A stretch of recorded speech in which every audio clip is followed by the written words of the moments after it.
Dear students, good evening.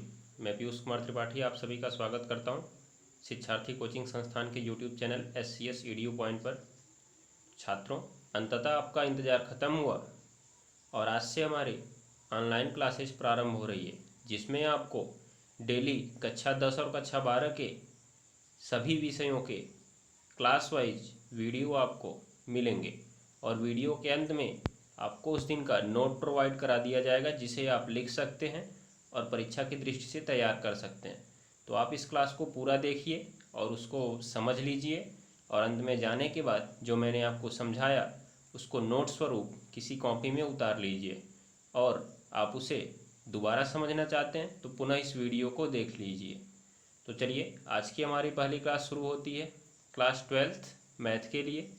तो class शुरू करने से पहले मैं कुछ चीज़ें आपको बता देता हूं जो आपके परीक्षा की दृष्टि से इम्पॉर्टेंट हो सकती हैं और आपके अध्ययन की दृष्टि से इम्पॉर्टेंट हो सकती हैं। जैसा कि आप सभी लोग जानते होंगे, अभी तो कोचिंग क्लासेस सब बंद हैं, इसलिए हम लोगों ने ऑनलाइन शिक्षा देने का जो बीड़ा उठाया है उसमें आज से हम इस कड़ी की शुरुआत कर रहे हैं। तो पहले आप ध्यान दीजिए। सबसे पहले तो मैं आपको ये बताना चाहता हूँ कि क्लास 10th जो हम गणित के लिए प्रयोग करेंगे वो NCERT होगा।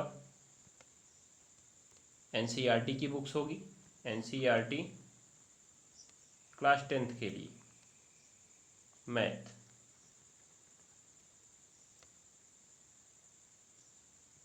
उसके बाद मनोहर रे,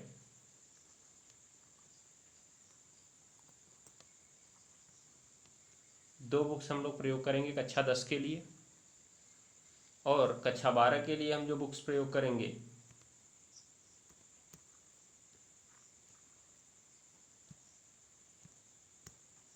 उन बुक्स में गणित के लिए क्लास 12th गणित के लिए जो हम लोग किताब प्रयोग करेंगे, नगीन प्रकाशन, मधुर गुप्ता, ये लेखक हैं इसके, मधुर गुप्ता।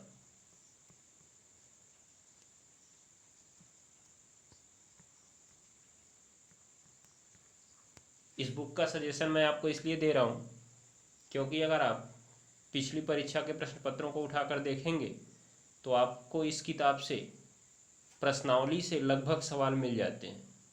क्योंकि सभी बच्चे प्रश्नावली हल करने पे ज़्यादा जोर देते हैं, इसलिए यह बुक आपके लिए बेस्ट होने वाली है।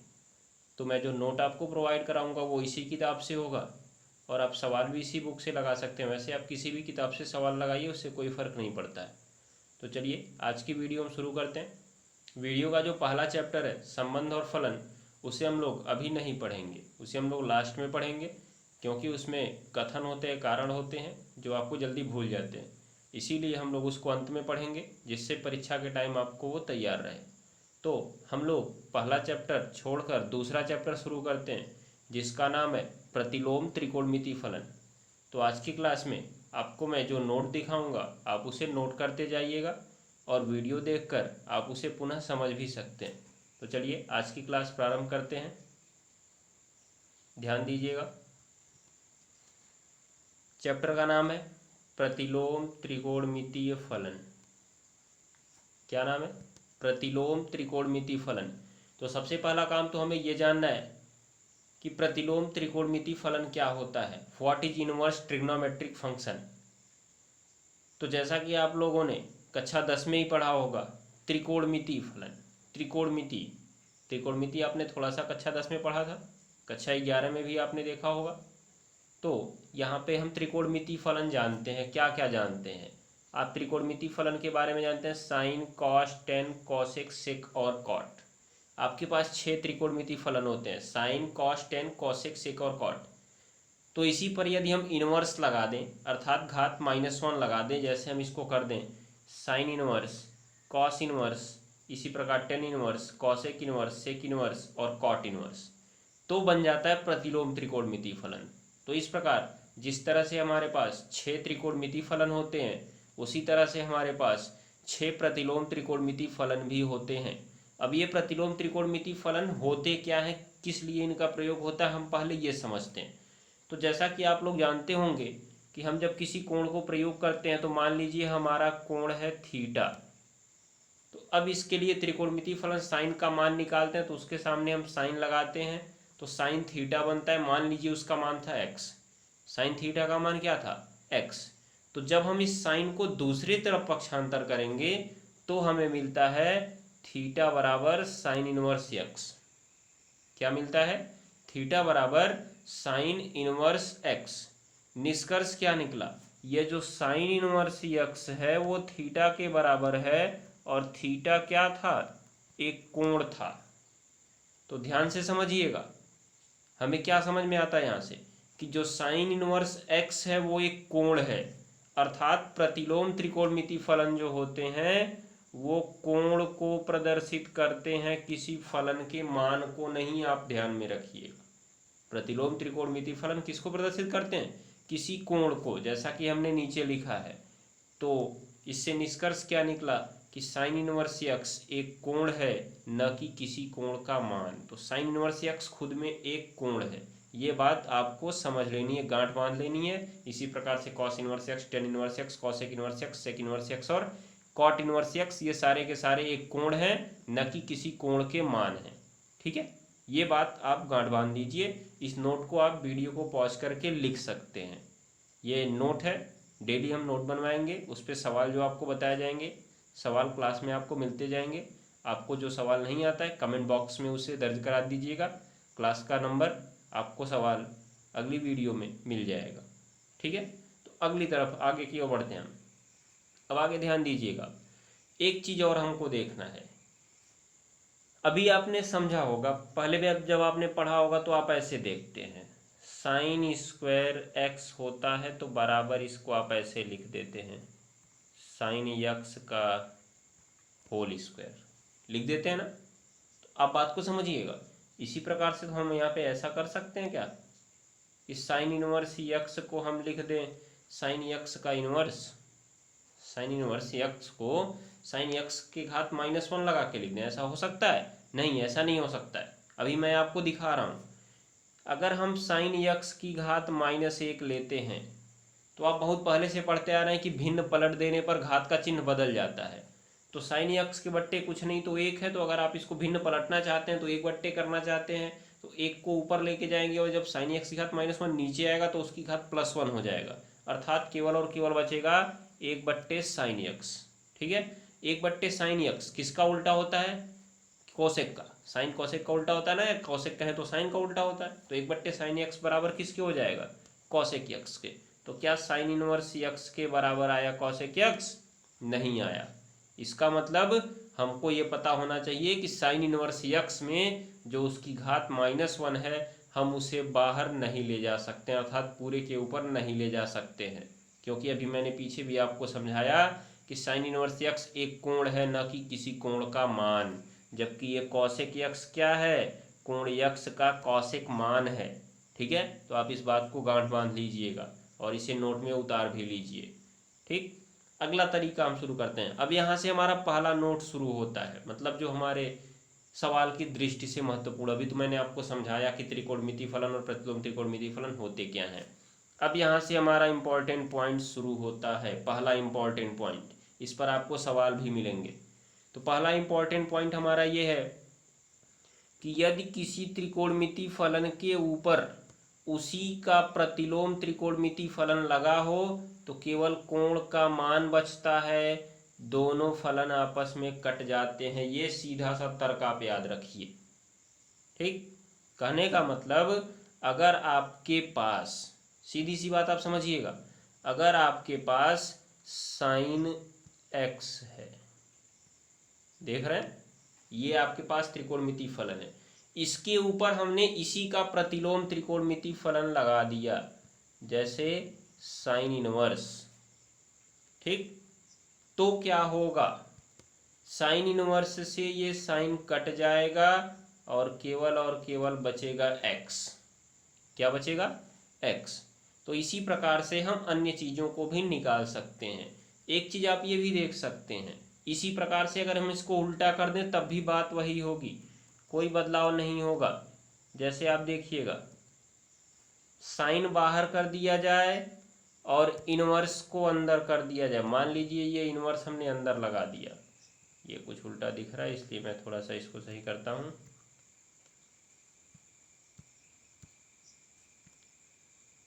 ध्यान दीजिएगा, आप साइन को बाहर रहने देते हैं और इस बार हम अंदर लिखते हैं साइन इनवर्स एक्स, ठीक है, तो भी कट जाएगा। मतलब साइन से साइन इनवर्स कट जाएगा और केवल क्या बचेगा, एक्स बचेगा।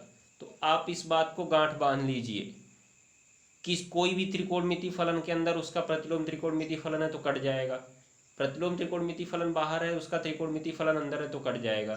तो इस प्रकार से हमारे पास 6 कथन आ जाते हैं। कौन कौन से कथन आते हैं आप इनको देख लीजिए।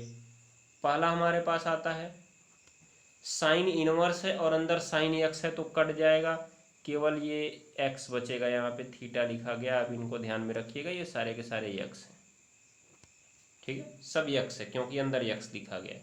ये पूरा आप एक्स याद रख लीजिए, यहाँ पे एक्स लिख लीजिएगा, पूरा का पूरा सब जगह पे एक्स हो गया। तो साइन इनवर्स है, अंदर साइन एक्स है, साइन इनवर्स से साइन देखिए कट जाएगा, केवल एक्स बचेगा। इसी प्रकार इसमें कट जाएगा, इसमें कट जाएगा, इसमें कट जाएगा, इसमें कट जाएगा, इसमें कट जाएगा, सब में केवल एक्स बचेगा।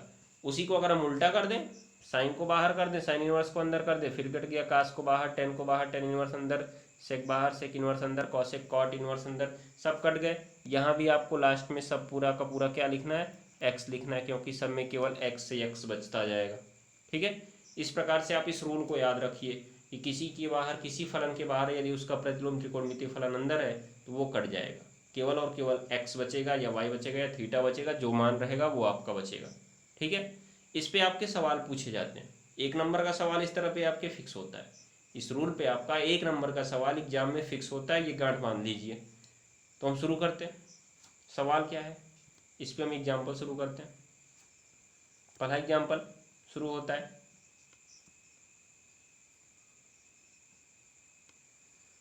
देखिए सबसे पहला एग्जाम्पल कहता है साइन इनवर्स 1/2 का मान ज्ञात कीजिए। साइन इनवर्स 1/2 का मान ज्ञात कीजिए। तो अब आपने एक चीज़ देखा, आपने सूत्र क्या पढ़ा था कि यदि साइन इनवर्स बाहर है तो अंदर अगर साइन एक्स होता तो साइन इनवर्स से साइन कट जाता और केवल क्या बचता, एक्स बचता। तो निष्कर्ष यहाँ भी आपके सवाल में जो आपको समस्या दी गई है, इसमें बाहर साइन इनवर्स है और अंदर 1/2 है। तो किसी प्रकार से आप अगर अंदर साइन ले आ देते हैं तो आपका काम हो जाएगा। और आप यदि अपना त्रिकोणमितीय फलन देखते हैं, आपने त्रिकोणमितीय सारणी पढ़ी होगी कक्षा 10 और 11 में, तो त्रिकोणमितीय मान आपने याद किए होंगे। और अगर आप देखेंगे तो साइन 30 अंश का मान 1/2 होता है। तो ये जो 1/2 है वो साइन 30 अंश का मान होता है, और 30 अंश में हम π/180 का गुणा करा दें तो 30 छक्का 180 कट जाएगा, ये π/6 हो जाएगा। इसलिए यहाँ पे लिखा गया है साइन π/6 बराबर 1/2। तो अब सवाल पे अपने आ जाइए। बाहर आपका साइन इनवर्स दिख रहा था और अंदर 1/2 था, तो 1/2 की जगह हमने लिख दिया साइन π/6। हो गया हमारा काम। बाहर साइन इनवर्स है और अंदर साइन आ गया, साइन इनवर्स से साइन काट दीजिए, बच गया आपका π/6। ये केवल आंसर हो गया। जैसे इसमें केवल x बचा था वैसे इसमें π/6 बच गया। हो गया, इस तरह से आप समझ सकते हैं। तो आपको ये एग्जाम्पल हमने समझा दिया, आप इसको नोट कर लीजिएगा नोट में। दूसरा एग्जाम्पल शुरू करते हैं। सेकंड एग्जाम्पल कहता है, दूसरा एग्जाम्पल बोल रहा है कॉस इनवर्स -1/2 का मान ज्ञात करके बताओ हमको। अब इसके लिए भी आपको फॉर्मूला याद होना चाहिए कि बाहर है कॉस इनवर्स तो अंदर होना चाहिए कॉस एक्स, तब बराबर बचेगा एक्स। तो तभी तो कॉस इनवर्स से कॉस कटेगा। तो अब अंदर कॉस लाइए, पहले तो सोचिए कैसे करेंगे इसको, ध्यान से समझिएगा। -1/2 है ये अंदर। अब -1/2 है तो माइनस किस चतुर्थांश में कॉस होता है, दूसरे चतुर्थांश में होता है, दूसरे में। अब दूसरे चतुर्थांश में जाने के लिए आपको क्या करना होगा, या तो 180 माइनस करिए या तो 90 प्लस करिए। तो हम करते हैं कॉस 180 माइनस कॉस 180 माइनस कितना, कितने अंश का मान 1/2 जानते हैं आप कॉस में, 60 अंश का मान जानते हैं ना, तो 60 कर दीजिए, अर्थात कॉस 120 अंश का जो मान होता है वो -1/2 होता है। और आप 120 को बदल दीजिए रेडियन में, तो किससे गुणा कराना होगा, π/180, याद रखिए अंश को रेडियन में बदलने के लिए π/180 से गुणा कराते हैं। कितना होगा, 60 दूना 120, 60 3 180, कट जाएगा तो आ जाएगा 2π/3। तो यहाँ पे देखिए cos 2π/3 का मान लिखा गया है -1/2, cos 2π/3 का मान लिखा गया -1/2। तो अब जो आपका अंदर -1/2 है उसकी जगह पे cos 2π/3 लिख सकते हैं, और बाहर cos इनवर्स तो दिख ही रहा है, तो cos इनवर्स से cos कट जाएगा और केवल आपका आंसर मिल जाएगा 2π/3। इस प्रकार से हो गया आपका, आप इस सवाल को आसानी से कर सकते हैं। ठीक है, अगला सवाल देखते हैं, 2 एग्जाम्पल और देखते हैं जो थोड़ा सा कठिन हो, अलग तरीके का हो। तो देखिए ये एग्जाम्पल जो हमारा शुरू होता है नंबर 3 एग्जाम्पल, इसने कहा साइन इनवर्स और अंदर cos 90 minus theta, sine inverse cos 90 minus theta, ये तो बला खड़ी हो गई। क्यों, क्योंकि आपने सूत्र क्या पढ़ा था, सूत्र आपने पढ़ा था कि साइन इनवर्स उसके बाद साइन x पढ़ा था आपने ना, तब तो साइन से इनवर्स साइन कटता था और ये x बचता था, लेकिन अंदर तो cos आ गया। तो घबराइए मत, हम आगे बढ़ते हैं, देखते हैं कुछ किया जाए इसमें। आपने देखा कि अंदर लिखा गया है cos 90 माइनस थीटा, और आपका 611 में त्रिकोणमिति में विचलन पढ़ चुके हैं। विचलन कितने कितने से होता है, 90 से, 180 से, 270 से और 360 से। तो ये आपको देखना है 90 माइनस थीटा है किस चतुर्थांश में, पहले चतुर्थांश में।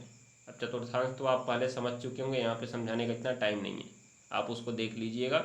मैं जब कक्षा 11 की वीडियो बनाऊंगा तो उसमें आपको चतुर्थांश समझा दूंगा, आप उसे भी देख के समझ सकते हैं। तो अब देखिए 90 माइनस थीटा आपका पहले चतुर्थांश में है, और यदि फलन 90 से जुड़ा हुआ है तो उसका अंतः परिवर्तन हो जाता है। अंतः परिवर्तन मतलब साइन कॉस में बदल जाता है, कॉस साइन में बदल जाता है। तो आप ध्यान दीजिए 90 माइनस थीटा पहले में है, पहले चतुर्थांश में सभी फलन धनात्मक होते हैं, अर्थात सबका चिन्ह प्लस होता है। तो जो कॉस 90 माइनस थीटा का सूत्र बनेगा, पहले तो क्या होगा, चिन्ह प्लस हो जाएगा, तो इसके सामने कुछ चिन्ह नहीं लगेगा, और ये 90 से जुड़ा है ना, तो कॉस बदल जाएगा साइन में, किस में बदलेगा, साइन में, और सामने थीटा लगा हुआ है तो उस थीटा को आप साइन के सामने लगा दिए, ये 90 खत्म। मतलब cos 90 माइनस थीटा का जो विचलन होता है वो क्या होता है, साइन थीटा। तो अब देखिए cos 90 माइनस थीटा की जगह हमने क्या लिख दिया अंदर, साइन थीटा। हो गया हमारा समस्या का समाधान। साइन इनवर्स से साइन कट गया, क्या आ गया, थीटा आ गया। दिखाई दिया आप, इस तरह से ये आप निकाल सकते हैं, हो जाएगा। नंबर 4 क्वेश्चन देख लीजिए, इसको आप अपने मन से करने की कोशिश करिए, तब वीडियो को देख के इसको समझिए। कॉट 270 माइनस थीटा, ध्यान दीजिएगा, कॉट 270 माइनस थीटा। तो कॉट 270 माइनस थीटा सर्वप्रथम आप बताइए किस चतुर्थांश में है, 270 माइनस थीटा। जब आप जाएंगे तो यहाँ नीचे मिलेगा और 270 से पीछे घूमेंगे, देखिए ये इस तरह से, ये आपका चतुर्थांश है। यहाँ पे आपको 90 मिलता है, यहाँ आपको 180 मिलता है, यहाँ पे 270 मिलता है। तो 270 में घटाएंगे तो इधर आएंगे, और ये कौन सा चतुर्थांश होता है, तीसरा चतुर्थांश होता है। तो 270 माइनस थीटा तीसरे में है। तीसरे में धनात्मक कौन होता है ये आपको याद रखना है। तो धनात्मक ऋणात्मक के लिए एक कोड याद रखिए, ASTC। ये आपका पहले चतुर्थांश के लिए है ऑल, ये दूसरे के लिए है साइन और उसका उल्टा कॉसेक, तीसरे के लिए है टेन और चौथे के लिए है कॉस। तो जब टेन धनात्मक तो उसका उल्टा कॉट होता है ना, कॉट भी धनात्मक। तो ये आपको 4 रूल याद रखने, ASTC, इसको आप याद रखिएगा, इससे आपका काम हो जाएगा किसी भी चतुर्थांश में। तो हम तीसरे में हैं, तो तीसरे में आया T मतलब 10 और उसका उल्टा कॉट, तो कॉट है ये सामने देखिए यहाँ पे सवाल में कॉट लिखा गया, अर्थात ये धनात्मक होगा यहाँ भी। तो इसका सूत्र हम पहले बना लेते हैं, कॉट 270 माइनस थीटा। क्या सूत्र बनेगा आप बताइए।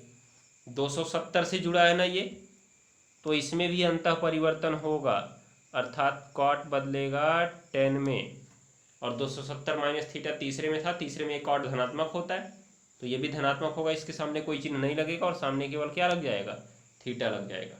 ठीक है ना, ये ध्यान में रखिएगा आप। तो टेन थीटा लग गया, तो इसका देखिए कॉट 270 माइनस थीटा का मान आ गया टेन थीटा, इसको हमने यहाँ पे रख दिया। बाहर आपको टेन इनवर्स दिख रहा था, टेन इनवर्स से टेन कट गया। ठीक है, टेन इनवर्स से टेन कट गया, आपका काम हो गया। ठीक, ये बात को ध्यान में रखिए। तो यहाँ पे आंसर केवल बचा थीटा। तो इस तरह से आप अन्य समस्याओं को हल कर सकते हैं और सारे सवाल जो आपकी किताब में होंगे उनके मान आप ज्ञात कर सकते हैं। अगला हम अगले वीडियो में देखेंगे आगे। हो सकता है आपको कल से क्लास में ही वीडियो दिखे जिसमें मैं बोर्ड पर पढ़ाता हुआ आपको दिखूंगा, जिसमें आपको और अच्छे तरीके से समझ में आएगा। आज का लिए बस इतना ही। आप इसको नोट अपनी कॉपी में उतार लीजिए और क्लास वाइज आप ये विषयवार इसको देखते जाइएगा। पूरा देखिए, समझिए, उसके बाद जो आपको नहीं समझ में आता है उसको पूछिए, कमेंट बॉक्स में अपनी समस्या दर्ज कराइए। हम आपके लिए अगली वीडियो में उसका समाधान लेकर हाजिर हो जाएंगे। तो आज के लिए बस इतना ही। धन्यवाद। अगर आपको वीडियो अच्छी लगी हो तो इसे अपने दोस्तों तक शेयर ज़रूर करें, जिससे उनको भी इस सुविधा का लाभ मिल सके। तो चलिए आज के लिए बस इतना ही। धन्यवाद। मिलते हैं अगले वीडियो में, जिसमें हम इसके आगे की समस्याओं को प्रस्तुत करेंगे और उसके समाधान आपको प्रस्तुत करेंगे।